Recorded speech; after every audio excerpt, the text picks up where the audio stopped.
Welcome to Not Milk Never Milk. Subscribe if you're lactose intolerant. You start by opening Settings and going straight to Wi-Fi because that's where DNS lives. Once you tap the active network, long press it and choose Modify Network. This exposes advanced options.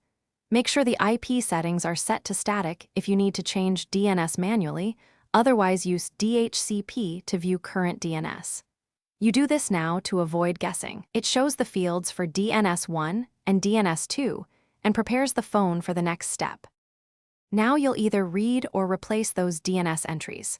Look at DNS1 and DNS2. They list your current resolvers, which determine how domain names resolve.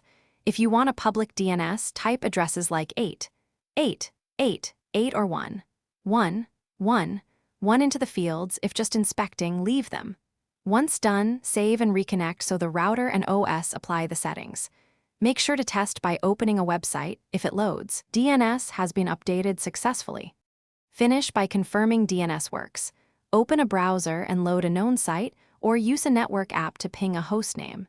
If pages fail to load, revert to DHCP or your previous DNS entries and restart Wi-Fi. That often fixes conflicts. Make sure to restart the phone only if reconnecting didn't help, because it clears cached DNS. If problems persist, try a different public DNS or check router settings. Sometimes the router overrides phone DNS and needs its own change. Thanks for watching. If this was helpful, leave a like and consider subscribing. See you next time.